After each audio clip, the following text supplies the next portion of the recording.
Mo ń kà fún wa láti inú ìwé lẹ́tà tí Pọ́ọ̀lù tó kọ sí àwọn ará Kólósè. Àwọn wọn gan ni àwọn ará Kólósè yìí. Wọ́n jẹ́ àwọn tí Pọ́ọ̀lù gbúrò wípé ìhìnrere ṣẹ̀ ń dé ọ̀dọ̀ wọn, tí wọ́n dẹ̀ ní ìtara.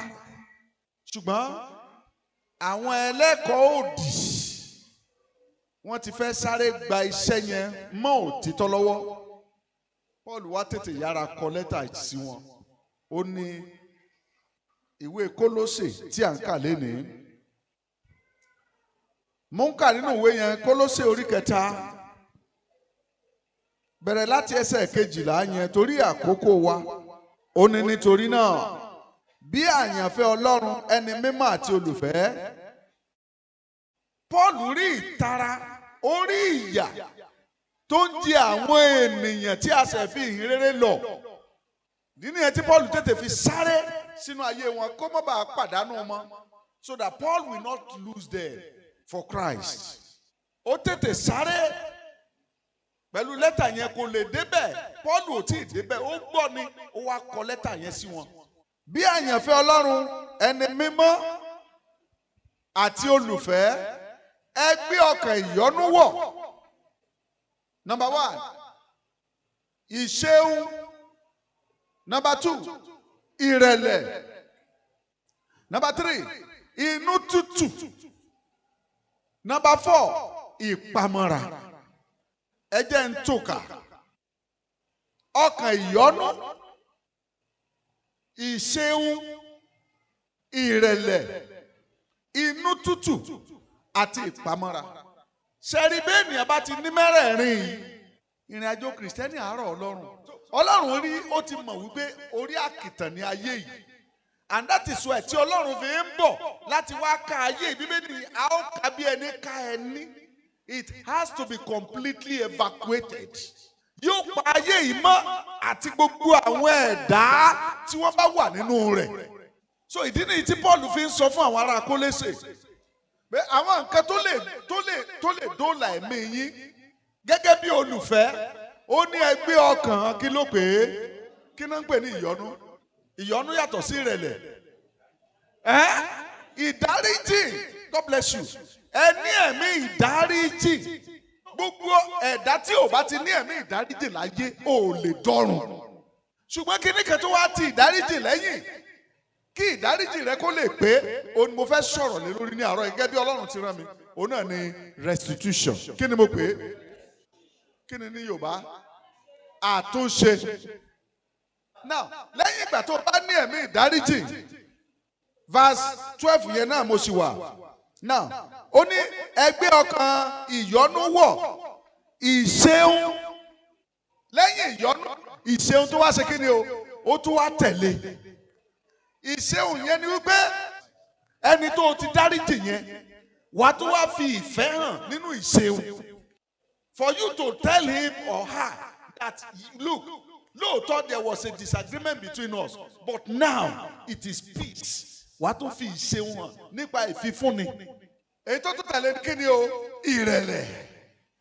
Ẹ gbọ́ agbára kí ni ẹṣin ní níwájú olówó rẹ̀? Kò sí agbára kankan tó ní. Ẹ gbọ́ kí láti ẹ̀ ń pè ní ìgbéraga náà? Ọfà èṣù ló ń jẹ́ bẹ́ẹ̀. Ntọ́ tó tọ̀ ń pera rẹ̀.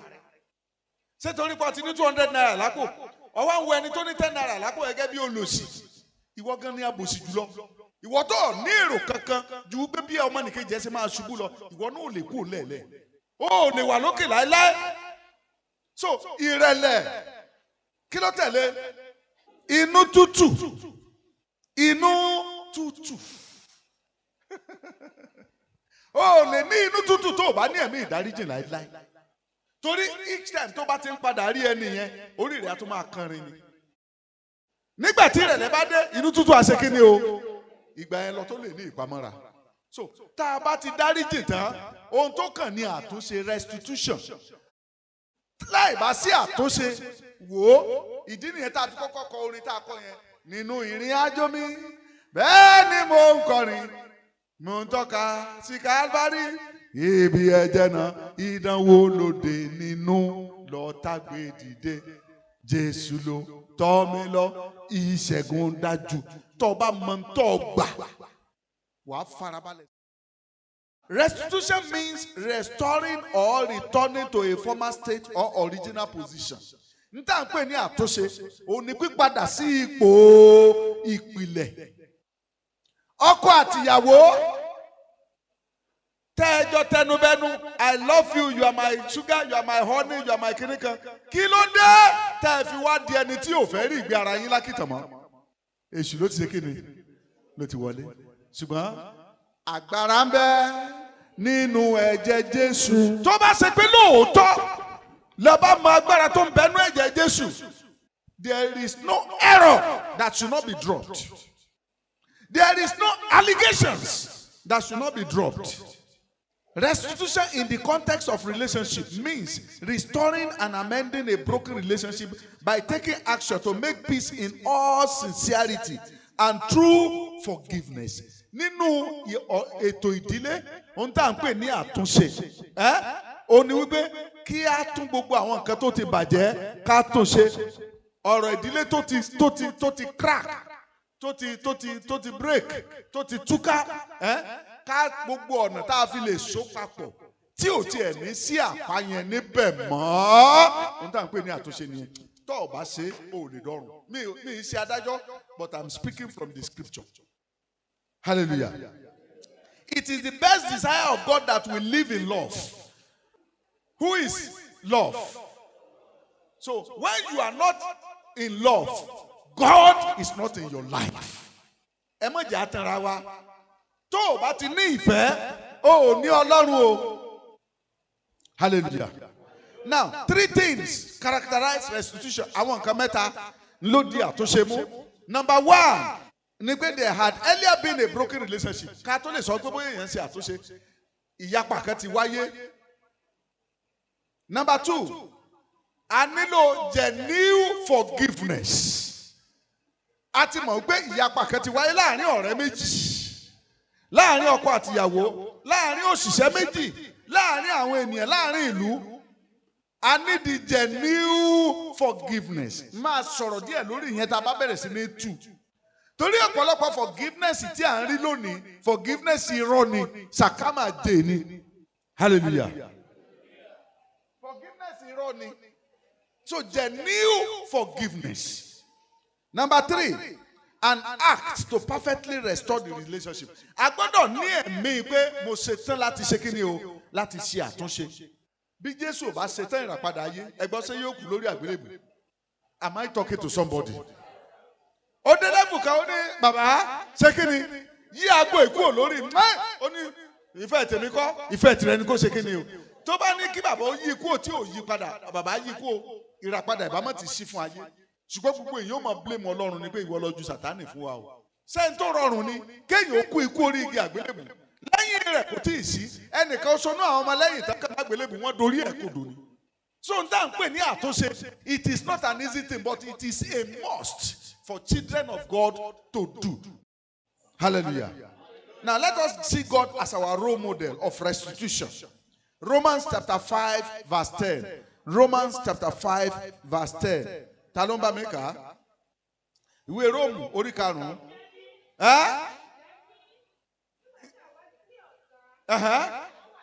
Nígbà tí àwa wà ní ọ̀tá, a mú wa bá Ọlọ́run làjà nípa ikú ọmọ rẹ̀.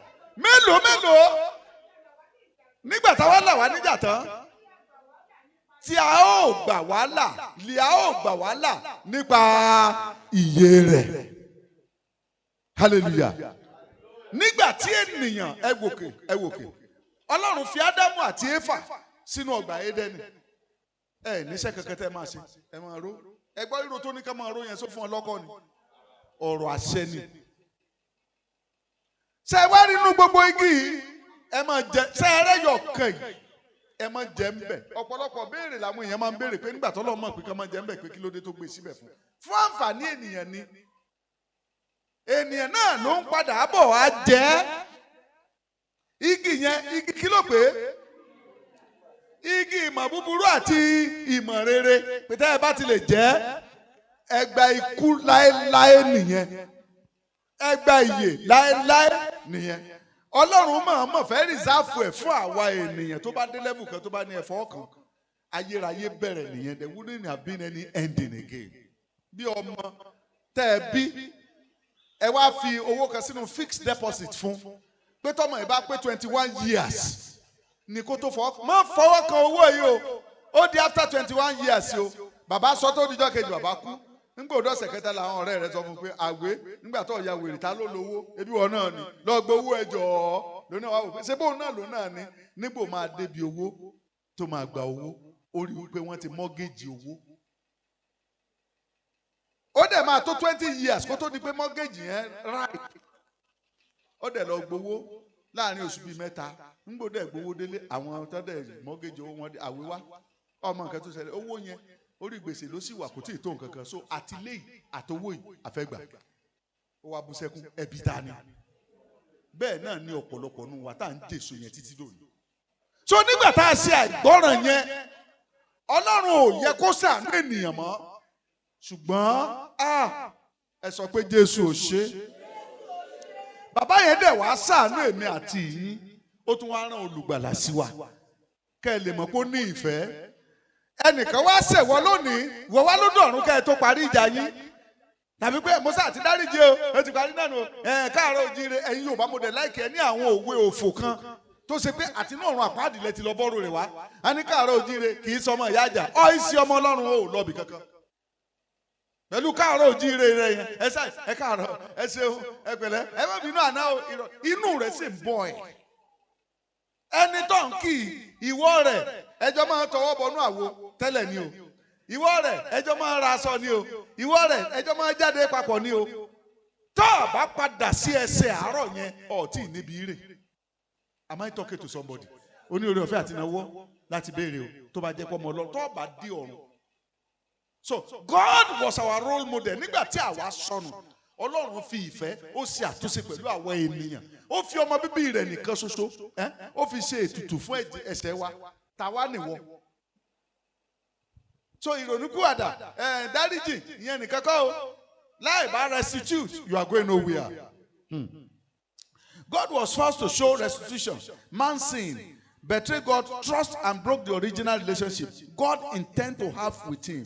But undeservedly, God forgave man, and in a means to perfectly restore the relationship, God gave Jesus to die for us and restore the first relationship man lost. If God demonstrated this to us, then we are equally expected to do such. Tí Ọlọ́run bá lè ṣe lè sí wa, òun náà retí káwa náà ṣe o. Respect is reciprocal. God is never in support of a long disagreement and disunity. Ọlọ́run ò sí nínú ìpínyà àìgbọ́ra ẹni yé. Ọlọ́run ò sí bẹ́ẹ̀ o. Ọlọ́run ò sí bẹ́ẹ̀ o. Now, ẹ jẹ́ ká wo àwọn ẹ̀kọ́ tí a kọ́ nínú àtúnṣe tí Ọlọ́run ṣe pẹ̀lú ènìyàn. Lesson from the restitution of God towards man. Number one, though God was guilty and was at fault, it was God who initiated the restitution process. Therefore, being guiltless in the issue of a broken relationship doesn't stop one from taking the action of restitution. Hallelujah. The restitution of God with man costed the blood of Jesus. Àtúnṣe tí Ọlọ́run ṣe pẹ̀lú ènìyàn ó gba odidi ọmọ rẹ̀ kan ṣoṣo mẹ́kí wá ní títì ẹ̀ kí ló ní ọ lára tí Ọlọ́run bá lè fi ọmọ rẹ̀ kan ṣoṣo láti fi ṣe àtúnṣe pẹ̀lú ènìyàn ìwọ ènìyàn lásán. Proves that God really forgave man. One, àmì ìdánilójú pé lóòótọ́ Ọlọ́run dáríjì ènìyàn ó dẹ̀ ṣe àtúnṣe. Àkọ́kọ́, God clothed man immediately after he fell. Nígbà tí èèyàn ṣubú kí ló lọ fi bora? Ẹ̀gbọ́n ọjọ́ mélòó lè wé fẹ́ lò lára? Ẹlẹ́ṣẹ̀ tó ń bu ẹ̀ṣẹ̀ rẹ̀ wọlé. Hallelujah. Now, ara àwọn ẹ̀rí nìyẹn wípé Ọlọ́run ṣe àtúnṣe pẹ̀lú ènìyàn. Number two, all the covenant promises God made for the generation of man, that is the Israelites, before Jesus came to restore the broken relationship, he kept and fulfilled them all. Gbogbo májẹ̀mú tí Ọlọ́run sọ nípa ti ènìyàn kí Jésù gan tó dé physically báyìí gbogbo ẹni Ọlọ́run ṣe kí ni o ló dúró tì àbí ò dúró tì. Ẹ̀ka Joshua 23:14 tàbí kẹ́ ẹ kọ́lẹ̀ for the time wa. He worked differently signs and wonders amidst the Israelites to testify his presence among them. But yet the original broken relationship had not been restored. Oríṣiríṣi gbogbo iṣẹ́ agbára ni Ọlọ́run ṣe ní ojú àwọn ọmọ Ísírẹ́lì. And that is why ẹ̀rí wọn á tẹ̀síwájú díẹ̀, wọ́n á tó padà sẹ́yìn, wọ́n á tẹ̀síwájú. At the end of the day, they cost Moses his calling. Wọ́n fìyà ìpè jẹ Mósè. Hallelujah. Am I talking to somebody? Now, forgiveness and restitution. Ìdáríjì àti àtúnṣe. These are two elements. Hallelujah. Sẹ́rí ìdáríjì àti àtúnṣe, they are two different things. But they work together for perfection. Tó o bá lọ dáríjì yẹn tó o ṣe àtúnṣe, o lè gba score mark kankan. 0 náà lọ sí wa. Torí ìdáríjì yẹn láì bá sí àtúnṣe kò tí ì sí ìdánilójú pé o dáríjì. Hallelujah. Forgiveness cannot in all cases replace the need for restitution. Matthew 5:23-24. Kẹ́ni kò bá wa kà. Restitution is mostly need in cases when the conflict has led to. Bó o bá mú ẹ̀bùn rẹ wá sí pẹpẹ, bó o bá rántí lójú ẹsẹ̀. Yes. Drop your gift. Lọ. Mo sọ fún aníjẹjọ mo ní ọ̀pọ̀lọpọ̀ nínú yín àṣedànù ní tẹ̀sí. Ọmọ nìkejì rẹ, ìbéèrè kan tí bàbá mi kan máa ń béèrè nìyẹn. A ní ọ̀rẹ́ rẹ àná òǹdà. Kò kú, kò sọnù, ṣùgbọ́n ẹ ti jọ pín gààrí. Ìwọ náà ti gbàgbọ́, òun náà ti gbàgbọ́, ẹ méjèèjì lẹ́jọ́ wà nù Jésù, ṣùgbọ́n ẹ̀jọ́ sí ibì kan mọ́, ẹ lè dọ́run. Tí ò bá tí ì sínú Jésù, that is different. Ṣùgbọ́n pé ẹlẹ́jọ́ wà nù Jésù. Ẹ ń tara yín Jésù àní ẹkú òwájú mi, èmi ò mọ̀ ẹ́ rí. Ẹ̀yin oníkìní, ẹ̀yin oníṣẹ́ṣẹ̀. Hallelujah. Hallelujah. Ìdáríjì kò pé láì bá tí ì sí àtúnṣe. Pàápàá jùlọ nígbà tí irú nǹkan báyìí bá ti ṣẹlẹ̀ láàrin ènìyàn méjì. Number 1, betrayal of trust. When there is betrayal of trust, forgiveness alone cannot work. You need restitution. Nígbà tí ẹnìkan bá da ẹnìkejì. Nígbà tí ẹnìkan bá da ẹnìkejì. As most cases in family relationship. So, àtúnṣe ó gbọ́dọ̀ wáyé nínú ìdáríjì níbi tí betrayal of trust tí ẹnìkan bá ti da ẹnìkejì. Number 2, separation, disunity and disharmony. Níbi tí ìpínyà bá ti wáyé, àtúnṣe. Forgiveness lásán ò rán o, àtúnṣe gbọ́dọ̀ wáyé. Kí ni mo ló gbọ́dọ̀ ṣe? Ọ̀pọ̀lọpọ̀ nínú yín tẹ̀ ń báyàwó yín gbénú ilé. Máa yẹn ń sọ lánàá. Ó ní ọkọ àtìyàwó mi wọ́n jọ ń sun orí bẹ́ẹ̀dì ni. Ó ní ṣùgbọ́n distance tó wà láàrin wọn ó tó Ìbàdàn sí Òṣogbo. Wọ́n dẹ̀ jọ wà lórí bẹ́ẹ̀dì kan náà. True or false? Ìdí nìyẹn àwọn psychophancy kan wà tí mi gbàgbọ́. Ọlọ́run. I cherish uniform. Pé kí ọkọ àtìyàwó kan wà nǹkan Ọlọ́run mo like ẹ̀. Mo like ẹ̀ gẹ́sẹ̀ mọ̀ pé máa ń sọ. Ṣùgbọ́n ìyẹn ṣe àmì ìfẹ́. Tó bá ṣe pé ìfẹnukonu jẹ́ àmì ìfẹ́ ni ẹ lọ bi Jésù léèrè. If kissing is a sign of love, go and ask Jesus. Kí náà fi Jésù hàn? Ìyàwó tẹ́ ẹ jọ jà tán nù lé. Tẹ́ ẹ pera yín lórí ibú aláìní rònú. Ṣùgbọ́n torí kó ti máa sọ tẹ́ wọ̀ wá sọ́ sílẹ̀. Olúkálùkù jọ wá wọ̀ wọ́n á wò bí tọkọ-tìyàwó. Ẹ ṣe tọkọ-tìyàwó. Ẹ ti nara yín pàṣán. Ẹ ti nara yín pàṣán. Our forgiveness for the other party is made perfect when a step of restitution is taken. Tá a bá ti gbé ìgbésẹ̀ àtúnṣe, ìdáríjì wa ò tí ì pé o. Hallelujah. Àpẹẹrẹ àwọn tó dáríjì tó dẹ̀ ṣe àtúnṣe. Ọlọ́run ó dáríjì ènìyàn ó dẹ̀ ṣe àtúnṣe. God towards man. Number 2, Onesimus towards Philemon. Tẹ́ bá wo inú ìwé Philemon yẹn, orí kan oṣù lónìí. Hallelujah. Hallelujah. Onesimus yìí ọmọ ọ̀dọ̀ Philemon ni. Ó wá ń ja kinní kan ó lè ní. Ṣùgbọ́n Philemon jẹ́ ẹnìkan tó ṣe pé ìfẹ́ ká sì rí òun ó tú síta. Philemon ó máa ń pa ẹ̀gbin, Onesimus ó máa ń pa mọ́nú.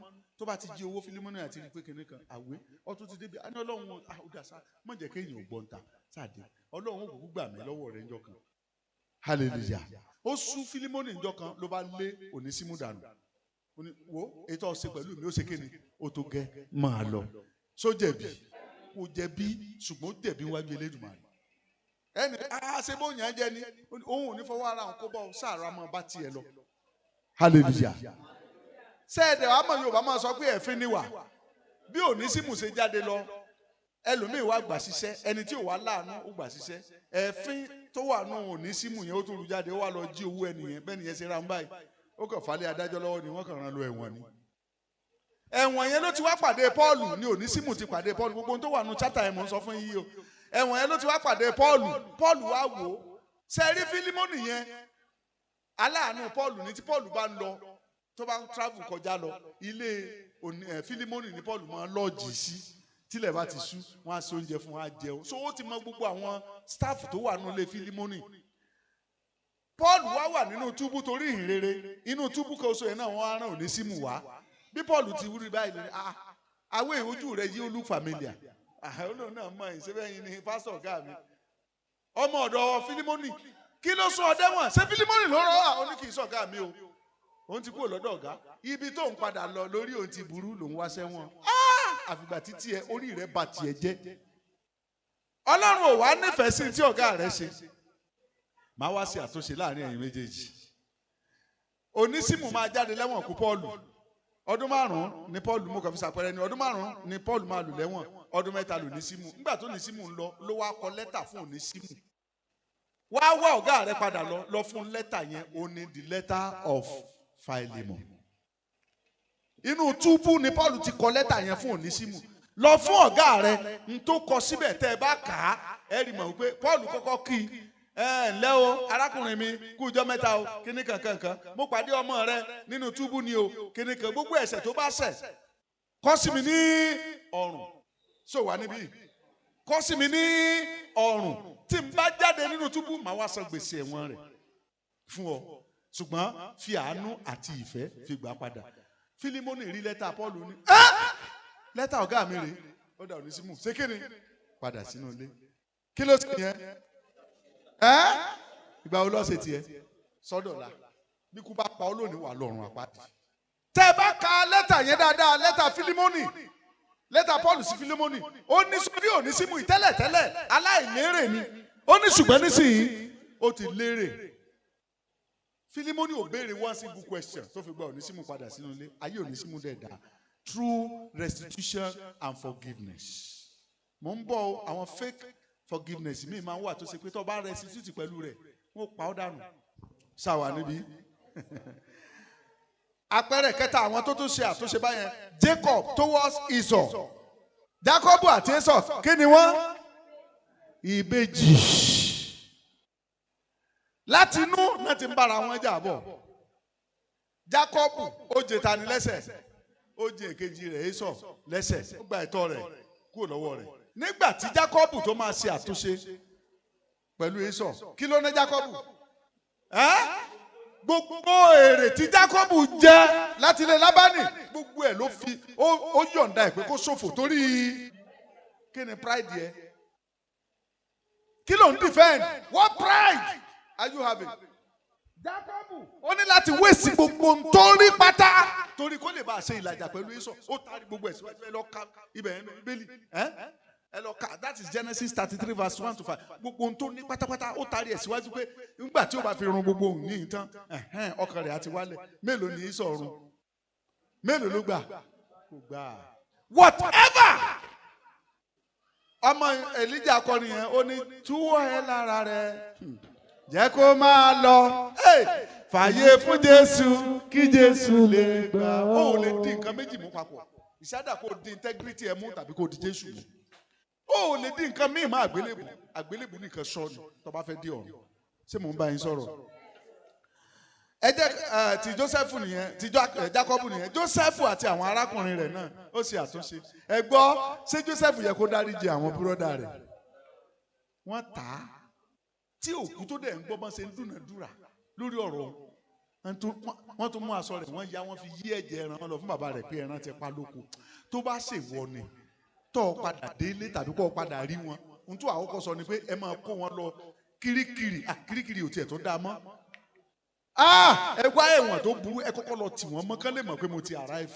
Ìdí nìyẹn tó fi arrive láti ẹjọ́ yìí. Ẹ̀mí ẹ̀san ti ń bẹ́nu rẹ̀. Joseph wò wọ́n títí báyìí. Ó wo àwọn arákùnrin rẹ̀ ó dẹ̀ bú sẹ́kún. Olúwa ẹ̀gbọ́n rẹ̀ ó ní ẹ má wọrí. Ó kọ́kọ́ ṣe drama kan ní ẹ lọ mọ́ àbúrò yín wá. Tí n bá rí màá mọ̀ tí màá ṣe. Àwọn gan ò dá mọ̀mọ́ bọ́rọ̀ ṣe rí nìyẹn. Àlàáfíà máa ń wà fún olódodo. Ojú rẹ̀ á máa dẹ́ni á máa fresh. Ìwọ má wọrí. Gbogbo àwọn tó sọ pé kò fòkọ́ nìṣó lè ní ọ̀ ń bọ̀ wá bọ̀ wọn lọ́la. Ó sì bí ni. Mo ní òun bọ̀ wá bọ̀ wọn lọ́la. Bí ògo ti ń jẹ́ ti Ọlọ́run. Gbogbo ẹ̀yin tẹ́ ń fi ẹkún gbé àgbélébù yín látòní lọ. Ọlọ́run á sọ di ayọ̀. Hallelujah. Ẹ jẹ́ ká sáré wo ewu tó wà nù àìṣe àtúnṣe. Bí a kì í sáré lọ pàápàá. Amen. The devil is subtle and cunning in his deeds. A little gap of unforgiveness is enough to give him more chances to perform his deeds. Ephesians chapter 4 verse 27. Hallelujah. Hallelujah. Sátánì ó máa ń sọ ìjáfara ènìyàn ni. Tó bá ti rí àlàfo péréte báyìí, ẹlòmíì àti jòtá kò ní mọ̀ pé òun jò. Torí pé ọjí lóru ọ̀n gbàdúrà, ọrùn kó bóyá ọ̀sìn wà láì, ọtí kú. Ntú àfihàn ni wípé your connection with God, a kà máa break díẹ̀díẹ̀ ni. A máa break ọtí ṣe nǹkan kan. Ó ò ṣàgbèrè ó pààyàn ó ṣe nǹkan kan lóòótọ́, ṣùgbọ́n Ọlọ́run ó ti close circuit yẹn. Ọmọ Ọlọ́run ẹ dìde ẹ jí tí òdodo. Paul ní tí n bá fún ta ni? N bá wà láàyè fún ta ni? Ajúnilọ́ fẹ̀sọ̀ ṣe ayé lè. Ajúnilọ́ fẹ̀rẹ̀ àlòkù ayé gbẹgẹ́ o. Amen. Lórúkọ Jésù yóò dára fún wa. Àwọn ewu tó wà nù àìṣe àtúnṣe nìyẹn o. Number 2, the devil can leverage on that unforgiveness to stop the flow of divine blessing in many areas of your life. Sátánì lè lo oore ọ̀fẹ́ yẹn láti dí orísun ìbùkún ayé rẹ lọ́wọ́. Number 3, unwillingness to forgive and restore a broken relationship can lure one to committing more grievous sins. Tẹ́ ẹ bá dáríjì ra yín lónìí, ẹ̀ṣẹ̀ ó máa peléke sí ni o. Ó tọrọ mò ń sọ fún yín. Ibi eléyìí bá ti ń sọ fún ọ pé ìwọ gọ̀ ni, ìwọ ògbọ́n ni, ìwọ gọ̀ ni, ìwọ ògbọ́n ni. So kí ni tí mò ń sọ fún wa ni wípé unwillingness to forgive and restore a broken relationship can lure you to commit many sins. Number 4, unforgiveness and lack of restitution plant a seed of bitterness, sorrow and lifelong pain. Ó máa ń fi orókun oró nínú ayé ènìyàn ni. Yóò bá dẹ̀ ní àforó yaró kì í jẹ́ kóró tán. Ẹ ṣe àtúnṣe. Amen. Àwọn nǹkan mẹ́ta tó bá fẹ́ ṣe àtúnṣe. Number 1, pray for your forgiveness and pray for the other party. Kọ́kọ́ gbàdúrà ìdáríjì ti ara rẹ ná, kó dẹ̀ gbàdúrà fẹ́ ní tí ìwọ rẹ̀ tẹ́jọ ní misunderstandings. Ìwọ àtẹni tẹ́jọ ní àìgbọ́ra ẹni yẹn gbàdúrà kọ́kọ́ lọ́hùn ó dáríjì. Gbígbàdúrà fún yẹn ni pé you mend all broken patches. Gbogbo àwọn ibi tó ti bàjẹ́ ẹ ṣe àtúnṣe rẹ̀ o. Amen. Now, number 2, make a genuine decision to forgive the other party. Ṣé ìpinnu tòótọ́ láti dáríjì. Ẹ wá o, àwọn ìpinnu alágẹ̀lá máa ṣàkàn wá o. Bó o rójú mi ò rínú mi dẹ̀mọ̀ mo wà. Ọlọ́run ò ní dáríjì hàn o. Ṣé mo bá yẹn sọ̀rọ̀? So, that is, you have to negotiate for a permanent trust. Kí ìyàpọ̀ ó tẹ́lẹ̀ wà, trust ti já ni. Ṣé hu àwọn ìwà tí yóò dá trust yẹn padà. Number 3, take the bold step to amend the broken relationship and return the first love. Ìfẹ́ àkọ́kọ́ yẹn o gbọ́dọ̀ dá padà. Hallelujah. The trust account, it is so crucial to note that even after a genuine forgiveness and sincere restitution, a trust that has been betrayed will not immediately be fully rebuilt. Therefore, after the restitution, both parties are responsible to work towards rebuilding the broken account. I will see you at the top.